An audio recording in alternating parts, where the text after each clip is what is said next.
अब तक यूक्रेन और रूस के बीच युद्ध टालने को लेकर कूटनीति का दौर चल रहा था। बातचीत के जरिए मसले को शांत करने की कोशिश की जा रही थी, लेकिन अब अगले 48 घंटे युद्ध की तैयारियों को लेकर मीटिंग का दौर शुरू हो गया है। तो क्या बैठकों के बाद धुआंधार युद्ध शुरू हो जाएगा? ये आशंका इसलिए भी बढ़ रही है क्योंकि रूस और बेलारूस बैटल ग्राउंड में गोला बारूद बरसा रहे हैं। एयरफील्ड में रूसी सेना के बॉम्बर और लड़ाकू विमान ट्रेलर दिखा रहे हैं। इसी बीच एस्टोनिया की खुफिया एजेंसी ने पुतिन के वॉर प्लान को लीक करते हुए यूक्रेन की तबाही का एक नक्शा भी रिलीज किया है। आखिर यूक्रेन में कहां पर होगा पहला अटैक और कैसे इस युद्ध के विश्व युद्ध में तब्दील होने की आशंका है, सारे समीकरण आप भी समझिए।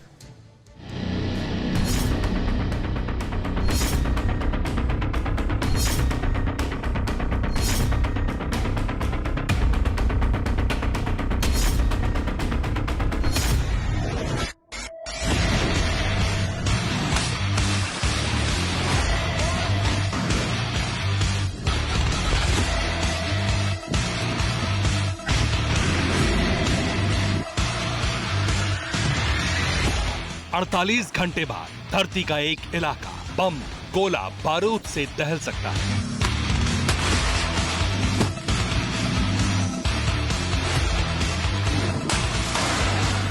अड़तालीस घंटे बाद दुनिया के नक्शे से एक देश का वजूद खतरे में आ सकता है।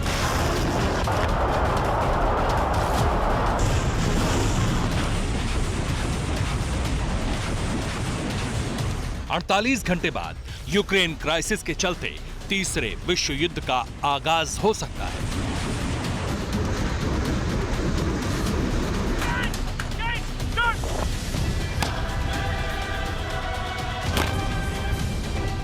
क्योंकि मॉस्को से वॉशिंगटन तक, क्रेमलिन से व्हाइट हाउस तक, कीव से बर्लिन तक हलचल है। मीटिंग्स और टेबल टॉक का दौर जारी है। जैसे ही बातचीत का एंड होगा, बैटल ग्राउंड में बारूदी संग्राम शुरू हो सकता है, वो भी बेहद विस्फोटक और विध्वंसक अंदाज में।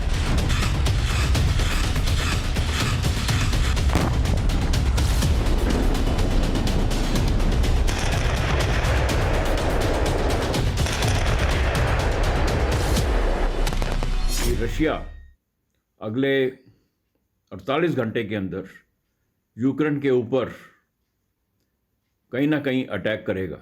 रशिया ने इन चीज़ों को डिनाई भी किया है और उन्होंने तो एक मजाक भी किया है मीडिया से, क्योंकि मीडिया उनको 48 घंटे दे रहा है, तो वो कह रहा है कि हमारी तैयारी नहीं है अभी, तो हमें थोड़ा सा और समय दे दे। तो कोई भी ऐसा, मेरे ख्याल जल्दबाजी में रशिया कोई भी ऐसा स्टेप नहीं लेने वाला। रूस और यूक्रेन के बीच जो तनातनी जारी है वो जंग में तब्दील ना हो, इसके लिए तमाम कोशिशें की गई। मगर अब जो लामबंदी हो रही है वो युद्ध की तैयारी और अटैक के प्लान से जुड़ी है। कैसे, आपको बताते हैं। जंगी तैयारी से जुड़ी मुलाकात number 1, US president Biden EU और नाटो मेंबर से मुलाकात करेंगे। जंगी तैयारी से जुड़ी मुलाकात नंबर 2, पुतिन से मिलने बेलारूस के प्रेसिडेंट अलेक्जेंडर लुकाशेंको मॉस्को पहुंचे। जंगी तैयारी से जुड़ी मुलाकात number 3, vice president Kamala Harris Munich सुरक्षा सम्मेलन में शामिल होंगी। जंगी तैयारी से जुड़ी मुलाकात नंबर 4, प्रेसिडेंट पुतिन मॉस्को में तीनों सेना प्रमुख के साथ बातचीत करेंगे। जंगी तैयारी से जुड़ी मुलाकात नंबर 5, प्रेसिडेंट पुतिन चीन के राष्ट्रपति शी जिनपिंग से कॉन्फ्रेंस कॉल पर जुड़ेंगे। बाइडेन भी यूरोपियन जो पावर्स हैं वहाँ पर, इंग्लैंड है, जर्मनी है, दूसरी पावर्स फ्रांस है, उनके सबके साथ सलाह मशवरा कर रहे हैं। और बाकी भी इनके जितने भी नेटो कंट्रीज हैं उनके साथ में भी चल रहा है। और इसके साथ में म्यूनिक में सिक्योरिटी काउंसिल जो मीटिंग चल रही है, वहाँ पर वो भी यूक्रेन के जो मामला है उसको डिस्कस कर रहे हैं।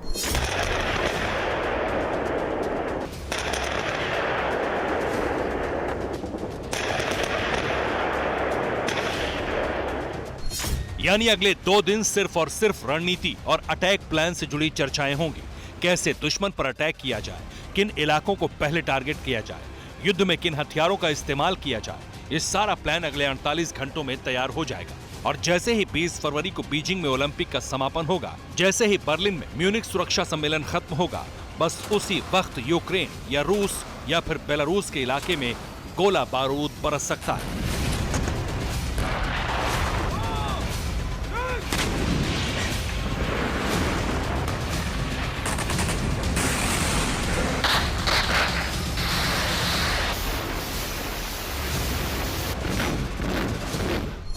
मगर हैरानी इस बात की है कि जहां अमेरिका, यूक्रेन और नाटो के तमाम मेंबर अभी निगरानी बनाए हुए हैं, वहीं रूसी राष्ट्रपति पुतिन की ब्रिगेड बेलारूस के साथ बॉर्डर वाले वॉर जोन में सनसनी मचाए हुए है।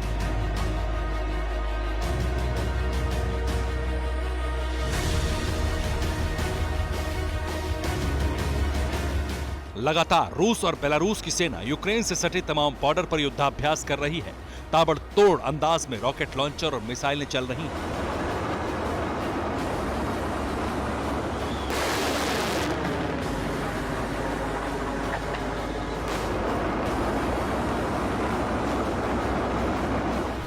इतना ही नहीं, यूक्रेन को लेकर पुतिन के आक्रामक तेवर आग ही नहीं उगल रहे, बल्कि बैटल ग्राउंड से एयरफील्ड तक में रूसी डिफेंस ने यूक्रेन के खिलाफ घातक चक्रव्यूह बना रखा है।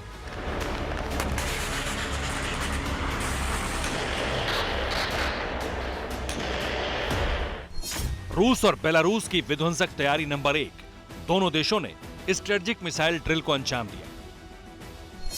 रूस और बेलारूस की विध्वंसक तैयारी नंबर 2, रूसी Tu-22M3 supersonic long range bomber ने उड़ान भरी।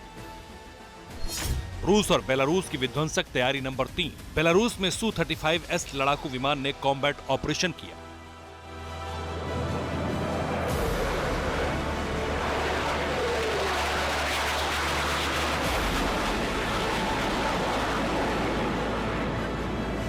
तो ये कुछ दिन और देखना पड़ेगा कि किस तरह से सिचुएशन डेवलप करती है। मेरे हिसाब से तो किसी भी तरह रशिया भी कभी किसी कन्फ्लिक्ट के अंदर वो नहीं जाना चाहेगा और किसी तरह का, क्योंकि कन्फ्लिक्ट होगी तो बहुत ही उसके अंदर दो गुट बन जाएंगे, एक वर्ल्ड वॉर का सिलसिला बन जाएगा, जो कि आजकल सारी न्यूक्लियर पावर्स हैं कोई भी अफोर्ड नहीं कर सकता।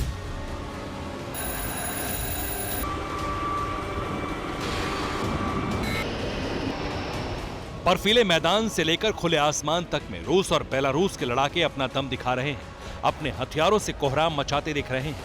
हालांकि ये खुफिया रिपोर्ट के जरिए इस बात का भी खुलासा हुआ है कि पुतिन की जंगी ब्रिगेड 9 अलग अलग ठिकानों से यूक्रेन पर हमला करने का प्लान कर रही है।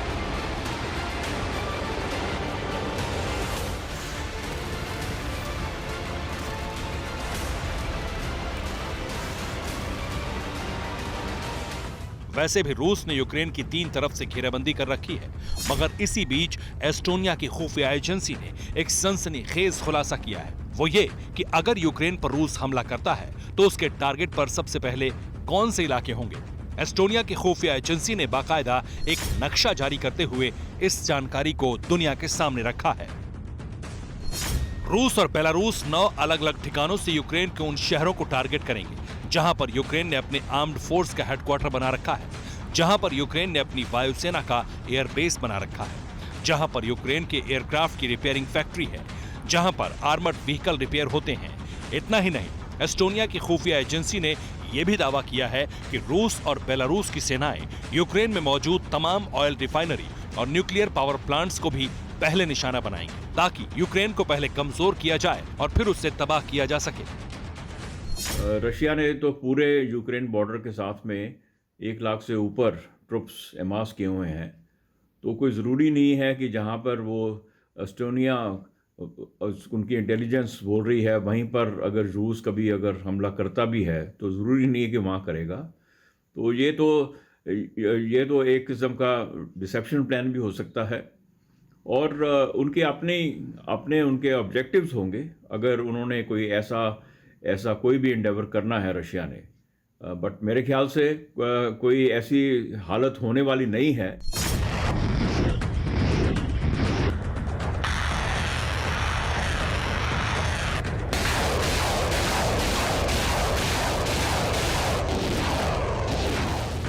ठीक इसी तरह ब्रिटेन की भी डिफेंस मिनिस्ट्री ने एक नक्शा जारी किया है, जिसमें बताया गया है कि रूस किन खुफिया अड्डों से यूक्रेन पर अटैक का प्लान बना रहा है।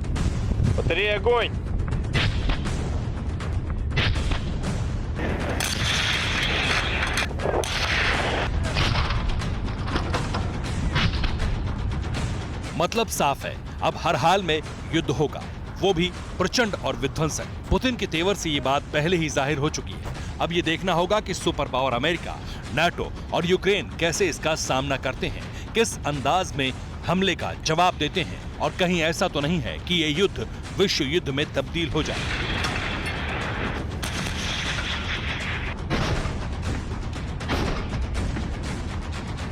Bureau report, TV9 Bharatvarsh.